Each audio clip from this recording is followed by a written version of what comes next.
છોટાઉદેપુરના નસવાડી તાલુકામાં એમજીવીસીએલની બેદરકારી સામે આવી છે। નસવાડી તાલુકાના ગ્રામ્ય વિસ્તારોમાં ખેતરોમાં વીજ પોલ તદ્દન નમેલી હાલતમાં જોવા મળ્યા, જે કોઈ પણ સમય ધરાશાયી થઈ શકે તેમ છે અને જેના કારણે કોઈ દુર્ઘટના સર્જાય તો જવાબદાર કોણ તે સૌથી મોટો સવાલ છે। નમી પડેલા વીજ પોલના કારણે ખેડૂતોના જીવ પણ જોખમમાં મુકાયા છે। ચોમાસાના સમયે ખેતરમાં કામ કરતા ખેડૂતો માટે જીવ જોખમાય તેવી સ્થિતિ સર્જાઈ છે। તો આ ઘટનાને લઈને જવાબદાર કોણ તે એક સવાલ છે। ગામજનોએ અનેકવાર રજૂઆત કરી છતાં પણ તંત્રની બેદરકારી સામે આવી રહી છે। નમી ગયેલા વીજ પોલ સીધા કરવામાં આવે અને જાડી ઝાખરા દૂર કરવામાં આવે તેવી માંગ ઉઠી છે।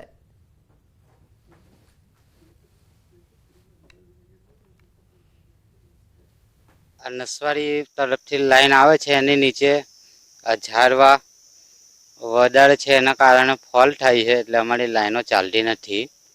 જોખમ તો છે, જવાની એ બીક લાગે, પણ શું કરવાનું। તકલીફ એટલી જ છે કે ઝાડવા વાયડી અડી જ ગયા છે અને કોઈ શોર્ટ સર્કિટ થાય તો ઉપાડી છે। ખેડૂતો અવડે આવે, ખેતીનો ટાઈમ આવ્યો બરાબર છે અને ઝાડવા ઉપર લાઈન ઉપર અડી ગયેલા છે અને માણસો તકેદારી રાખતા નથી। આ વિદ્યુત બોર્ડવાળા, વીજ કંપનીવાળા એને જરા તકેદારી લેવું જોઈએ, ઝાડવા કપાવવા જોઈએ, અડી ગયેલા છે।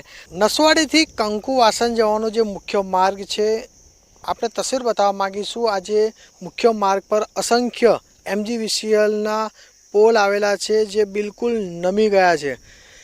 આજે મુખ્ય માર્ગ પર જે રીતે જે જોઈ શકો છો તસવીરમાં, જે એમજીવીસીએલની જે બેદરકારી છે તે જોવા મળી રહી છે। આમ તો ગુજરાતભરમાં જે ઘટનાઓ બની રહી છે તેની અંદર જે પણ જ્યારે ઘટના બને ત્યારબાદ તંત્રના જે અધિકારીઓ છે તેની બેદરકારી સામે આવતી હોય છે, પરંતુ આજે નસવાડી તાલુકાના જે કંકુવાસન જવાનો જે મુખ્ય માર્ગ છે તેની ઉપર જ અસંખ્ય વીજ પોલ છે તે બિલકુલ નમી પડ્યા છે। એટલે ચોક્કસથી જીવનું જોખમ જે આ વિસ્તારના લોકોની માથે મંડાઈ રહેલું હોય તેવું લાગી રહ્યું છે।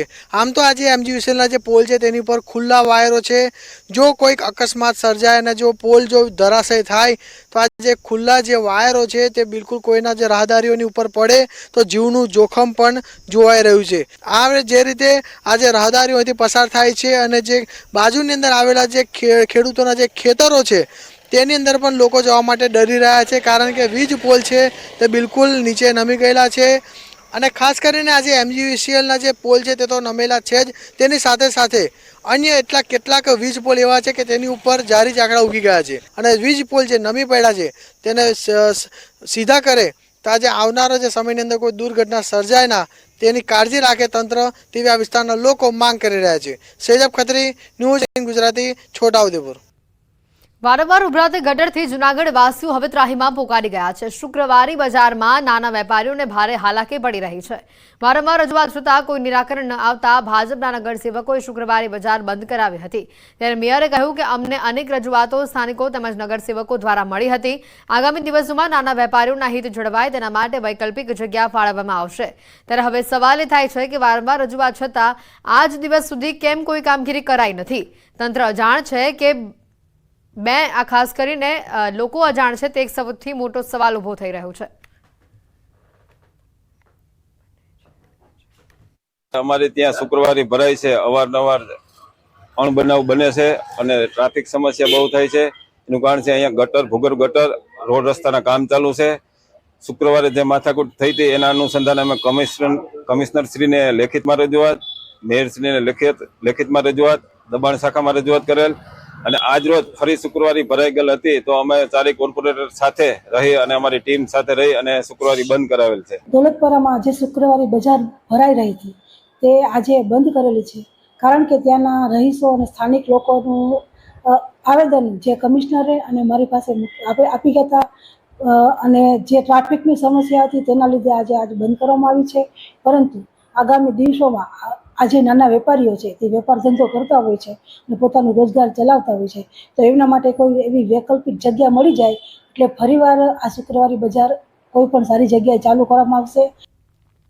સલામતી સવારીની સાથે સાથે એસટી અમારીનું સ્લોગન આપવામાં આવ્યું છે, પરંતુ બનાસકાંઠાના ધાનેરામાં રાજસ્થાન તરફથી બસ ટ્રીપ બંધ થતાં લોકોને ભારે હાલાકી પડી રહી છે। છેલ્લા 2 વર્ષથી બસ રૂટ બંધ થતાં મુસાફરોને ભારે હાલાકી પડી છે। ત્યારે મુસાફરો કહી રહ્યા છે કે 8 જેટલા બસના રૂટ બંધ થતાં ભારે હાલાકી પડે છે, જેમાં પાલનપુર, જાલોર, રાજકોટ, અમદાવાદ સહિતના રૂટની બસીસ બંધ કરાઈ છે। તો બીજી તરફ એસટી નિયામક કહી રહ્યા છે કે તમામ બસો હાલ શરૂ છે. ઉલટાનું બીજી બસ પણ શરૂ કરી દેવામાં આવી છે. ત્યારે હાલ તો ધાનેરાથી બંધ થયેલા બસના રૂટ ફરી શરૂ કરવાની લોકોની માંગ છે. એસટી નિગમની ધાનેરા ખાતે ચાલતી ટ્રીપો બાબતેના જે સમાચાર પ્રસિદ્ધ થયેલ છે તે સત્યથી વેગળા છે. વધુમાં અમદાવાદ, ભીનમાલ, સુંઢા માતા, સાંચોરની 15 ટ્રીપો, બાડમેરની 3 ટ્રીપો, જોધપુરની આ તમામ સંચાલન હાલમાં ચાલુ છે. રાજસ્થાન જવા માટે તકલીફ પડે એટલે કહીએ પેસેન્જર બહુ તકલીફ પડી. બસો જ નથી, જૂના રૂટ હતી ને એ બધી બંધ થઈ ગઈ છે. એના માટે આમ કે સરકાર કે નવી બસો ચાલુ કરી છે, એના માટે જૂની બસો જ બધી બંધ થઈ ગઈ, રૂટ જ બધી બંધ થઈ જાય છે. બહુ મુશ્કેલો પડે છે. આ ગરમીમાં રાજસ્થાનની જો 10 બસો બંધ કરી છે ને એના કરતાં વધારે બસ ચાલુ કરવી જોઈએ. ધાનેરા એક સેન્ટર તાલુકો છે, એના માટે સેન્ટર પર રાજસ્થાન જવા માટે કઈ વ્યવસ્થા નથી. પ્રદેશ પ્રશાસન દ્વારા દમણ બીચ અને અન્ય સુવિધાઓને ચોમેર વિકાસ કરવામાં આવ્યો છે, પરંતુ આપને જાણીને નવાઈ લાગશે કે આ પ્રદેશમાં છેલ્લા 3 વર્ષથી બસ સ્ટેશન જ નથી. નવું બસ સ્ટેન્ડ બનાવવા માટે જૂનું બસ સ્ટેન્ડ છેલ્લા 3 વર્ષથી તોડી પાડવામાં આવ્યું છે, પરંતુ 3 વર્ષ બાદ પણ હજી સુધી નવું બસ સ્ટેશન અહીંયા બન્યું નથી અને જેના કારણે લોકોને હાલાકી ભોગવવી પડે છે. આવી કાળઝાળ ગરમીમાં પણ લોકોએ સુવિધા વિના બસની રાહ જોવા તડકામાં શેકાવવું પડે છે. સૌથી મોટી વાત તો એ છે કે માથે ચોમાસાના મંડાણ છે, ત્યારે હજી પણ બસ સ્ટેન્ડની કોઈ વ્યવસ્થા કરવામાં આવી નથી. ત્યારે પાલિકા પ્રમુખ કહી રહ્યા છે કે ત્યાં સુધી અહીંયા તાત્કાલિક હંગામી શેડ બનાવવામાં આવે, જેથી પ્રવાસીઓને કોઈ મુશ્કેલી ન પડે. ત્યારે હાલ તો લોકો બસ સ્ટેશનની માંગ કરી રહ્યા છે.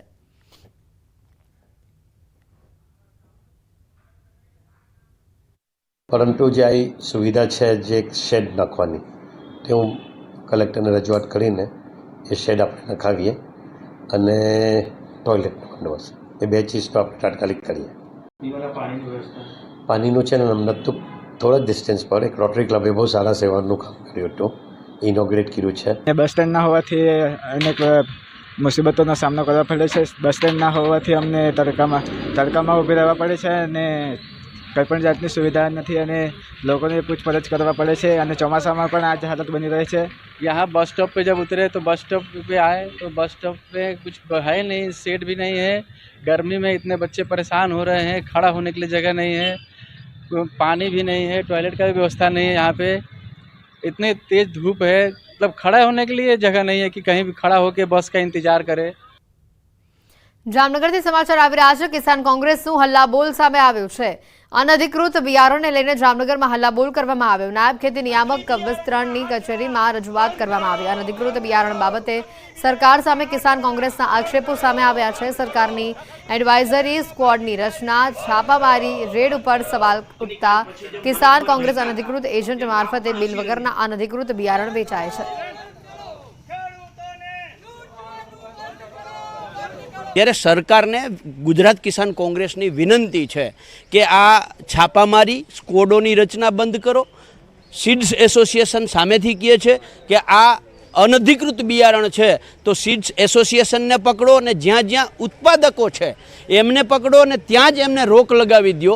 ગુમડામાં રોજ આપણે સર્જરી કરીએ એનો કોઈ મતલબ નથી, પણ એને જો ઓપરેશન કરી અને એને એક ધડમૂળમાં સાફ કરવામાં આવે તો પરિણામ મળે.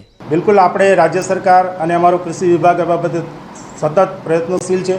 રાજ્ય સરકાર એમણે જ કીધું એમ અમે 19 ટીમોની આંતર જિલ્લા સ્કોડની રચના કરવામાં આવી. આ ઉપરાંત રેગ્યુલરલી પણ અમારા ઇન્સ્પેક્ટરો ફિલ્ડમાં જાય છે, નમૂનાઓ લેવાય છે. અત્યાર સુધીમાં આપણે જ આ કોટનની વેરાયટી છે એના લગભગ 156 જેટલા નમૂનાઓ લઈ અને લેબોરેટરીમાં મોકલી આપી છે. દાહોદમાં નકલી કચેરી બાદ જમીનના નકલી હુકમો સામે આવ્યા છે. ભૂમિયાઓ દ્વારા જમીનના એનેના નકલી હુકમો બનાવાયા છે. જમીન એને કરી પ્લોટિંગ કરી વેચાણ પણ અહીંયા થઈ ગયું છે. પ્રાંત અધિકારી અને ડીડીઓ કચેરી વતી પોલીસ ફરિયાદ નોંધાઈ છે. પોલીસે શૈશવ પરીખ, જકરિયા અને હારૂન એમ 3 લોકોની ધરપકડ કરી છે. દાહોદ એ ડિવિઝન અને B ડિવિઝન પોલીસ મથક એમ 2 અલગ અલગ ફરિયાદ દાખલ કરાઈ છે. બંને ફરિયાદમાં શૈશવ પરીખ કોમન આરોપી સામે આવ્યો છે. પોલીસ તપાસમાં વધુ નામ બહાર આવવાની શક્યતા છે.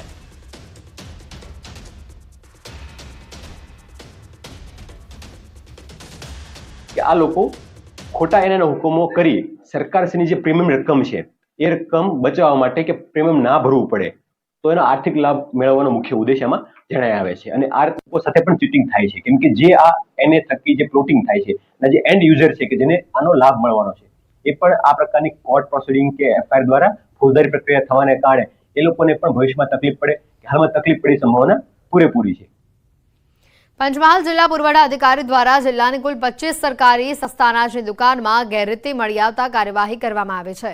18 સરકારી સસ્તા અનાજની દુકાનના પરવાના કાયમી ધોરણે રદ કરવામાં આવ્યા છે અને 7 પરવાના 90 દિવસ માટે રદ કરવામાં આવ્યા છે.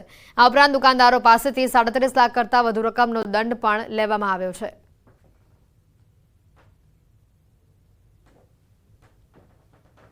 અમોએ 18 પરવાનાઓને કાયમી રદ કરવામાં આવેલા છે.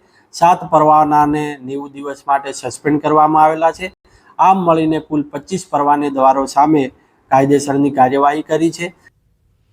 વડોદરામાં જીએસએફએ દ્વારા ફૂટબોલ ચેમ્પિયનશિપનું આયોજન કરવામાં આવ્યું. જીએસએફએ ફૂટબોલ ક્લબ વિમેન્સ ચેમ્પિયનશિપની રોમાંચક ફાઇનલ મેચમાં ARA football club Baroda football academy સામે 7 વિરુદ્ધ 3 ગોલથી વિજેતા બની હતી. મેચના પ્રથમ હાફમાં એઆરએ દ્વારા એક જ ગોલ થયો હતો અને બરોડા ફૂટબોલ એકેડેમીએ 2 ગોલ કરી લીધા, પરંતુ બીજા હાફમાં એઆરએ ધડાધડ 6 ગોલ ફટકારી દીધા હતા. બરોડા ફૂટબોલ એકેડેમી વળતી લડત ના આપી શકી અને બીજા હાફમાં માત્ર એક જ ગોલ કરી શકી અને આ મેચ ગુમાવી હતી. વડોદરાના સમા સ્પોર્ટ્સ કોમ્પ્લેક્સ ખાતે ફૂટબોલ ટુર્નામેન્ટમાં ગુજરાતની વિવિધ ટીમો ભાગ લઈ રહી છે. બોયઝમાં 15 ખાસ કરીને બોયઝમાં 15 ક્લબ છે. વિમેન્સમાં 4 ક્લબે ભાગ લીધો છે, તો બોયઝની ટીમમાં જગરનોટ એફસીએ ગોટ એફસીને પછાડ્યું છે. વિજેતા ટીમ ઓલ ઇન્ડિયા ફૂટબોલ ફેડરેશનની ચેમ્પિયનશિપમાં આવતા વર્ષે યોજાનારી છે અને જેમાં તે ચેમ્પિયનમાં ભાગ લેશે. જીએસએફએની ફૂટસલ ક્લબ ચેમ્પિયનશિપ છે, જેમાં ગુજરાત આખાની ક્લબ પાર્ટિસિપેટ કરતી હોય છે અને આમાં બોયઝમાં 15 ટીમે પાર્ટિસિપેટ ક્લબ્સે કર્યું હતું અને વુમન્સમાં 4 ક્લબ્સે પાર્ટિસિપેટ કર્યું હતું. અત્યારના ફાઇનલ મેચ રમાઈ રહ્યો છે, જે જગરનોટ એફસી વર્સિસ ગોટ એફસીનો રમાયેલો છે. આ ટુર્નામેન્ટમાં જે પણ ચેમ્પિયન થાય એ ટીમ ઓલ ઇન્ડિયા ફૂટબોલ ફેડરેશનની ફૂટસલ ક્લબ ચેમ્પિયનશિપમાં આવતા વર્ષે ભાગ લેશે.